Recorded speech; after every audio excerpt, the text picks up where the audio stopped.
सोचता है।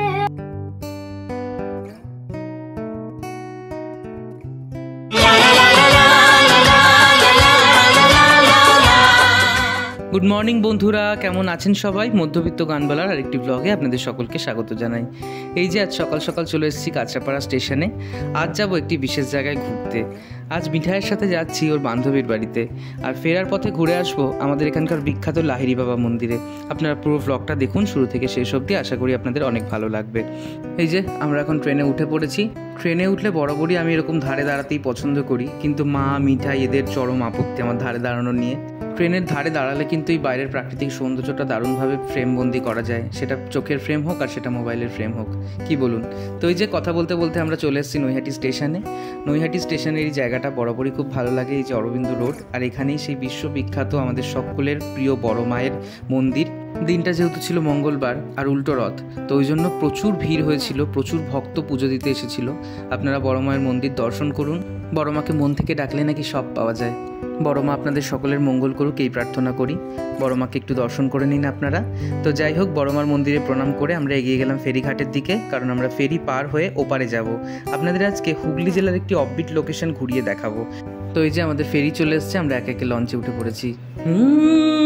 শ্রাবণের বুকে প্রেম কবিতা যে লিখে যায়, হৃদয়ের মরু পথে জল ছবি থেকে যায়।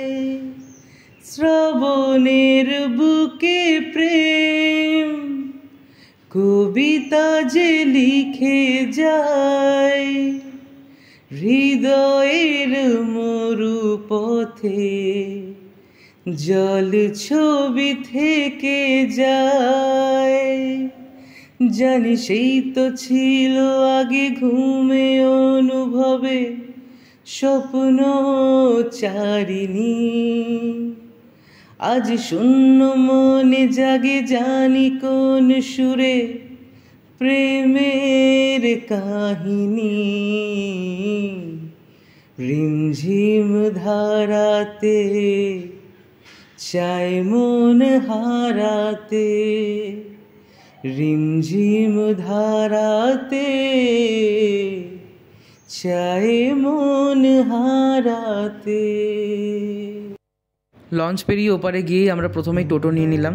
যদিও ডাইরেক্ট ওই জায়গাটাতে টোটো যায় না, আমরা তাও রিজার্ভ করিয়ে নিলাম।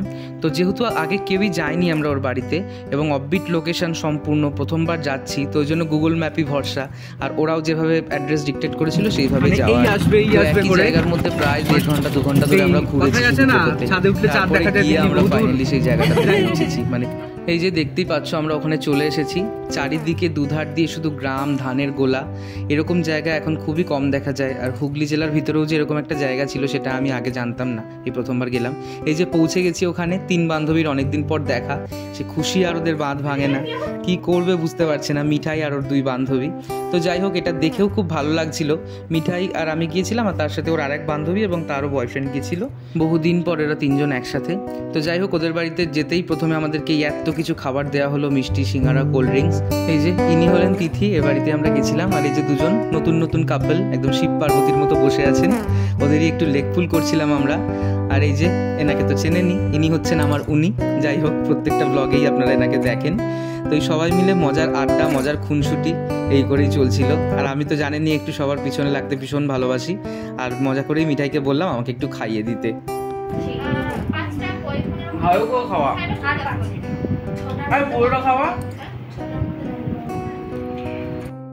অনেকদিন পর বান্ধবীকে কাছে পেয়ে নিয়ে নিজের হাতে খাইয়ে দিচ্ছেন ওকে। এখন দিদির বাড়িতে চলে এসেছি। ওই পাশে বসে আছে মাম্পি আর অনিমেষ, আর এই পাশে বসে আছে আমি, আর এই যে এটা বসে আছে।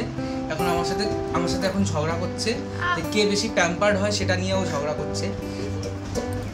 তো তোমরাই ব্লগে বলো, তোমরা তো আমাদের দুজনকে ব্লগে দেখছো, কে বেশি প্যাম্পার্ড হয়? আমি না, আমি কিন্তু ওকে অল টাইম প্যাম্পার করি। আগের দিন মেলায় গিয়েও বাচ্চাদের মধ্যে আমাকে একদমই বেশি করি, একদমই না, একদমই আমি বেশি করি।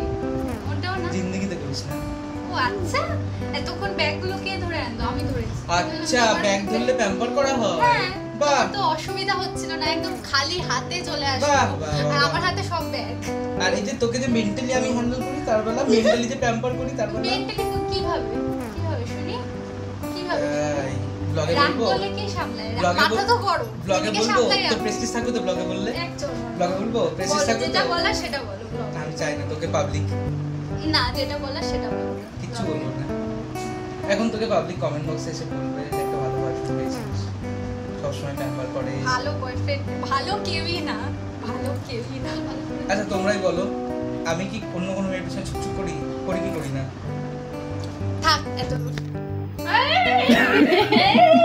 তো এই যে বন্ধুরা একজনকে দেখো, ও একদমই আস্তে আস্তে খায়, ঠিক আছে? 2 ঘন্টা ধরে ও 4-5টা মিষ্টি খাচ্ছে। যাই হোক, অনেক গানের মানুষ, তাই গান না হলে একটু জমছিল না।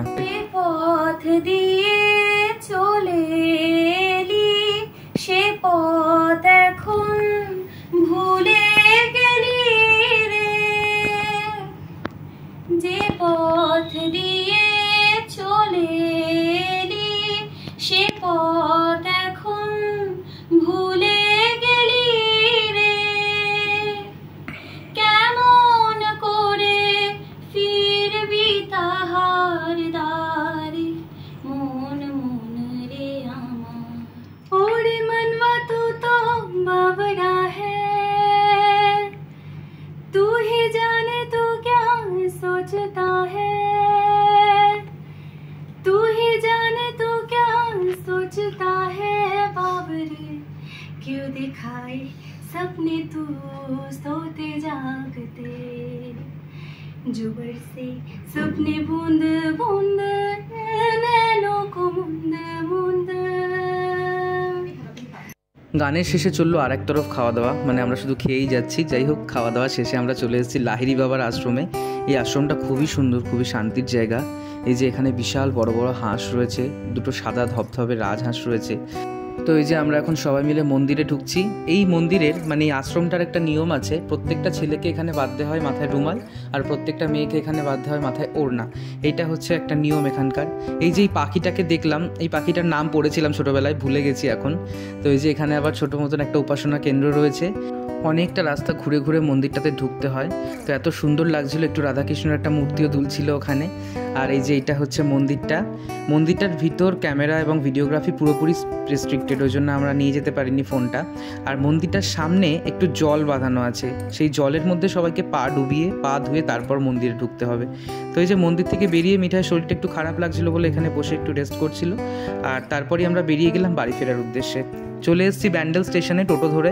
এবার ব্যান্ডেল স্টেশন থেকে আমরা চলে এসলাম নৈহাটি স্টেশনে ট্রেন ধরে। আর এখানে এসে এতই খিদে পেয়েছিল আমাদের প্রত্যেকের, তো তাই জন্য আমরা চলে এসেছিলাম সেই বিশ্ববিখ্যাত রাজ কেবিনে খেতে। আমি আর মিঠাই রয়েছি, ওপাশে রয়েছে মাম্পি আর অনিমেষ। আমরা এখন খাবার অর্ডার করেছি, কিন্তু খাবার আসতে প্রচুর দেরি হচ্ছিল, সবাইকারই খুব খিদে পেয়ে গেছিলো। তো ফাইনালি আমাদের খাবার চলে এসছে, chicken fried rice, chilli chicken, Kashmiri pulao আর চিকেন টিক্কা মশালা। এই সমস্ত কিছুই ছিল আজকে মেনুতে। যেহেতু পেটের ভিতর ইঁদুরগুলো দৌড়াদৌড়ি করছিল, তাই একদম সবাই হালুম হুলুম করে খাচ্ছিলাম আমরা, খুব খিদে পেয়েছিল। যাই হোক, ব্লগটাও তাহলে আজকে এখানেই শেষ করছি। ব্লগটি ভালো লেগে থাকলে like, comment, share, follow, subscribe করে দেবেন।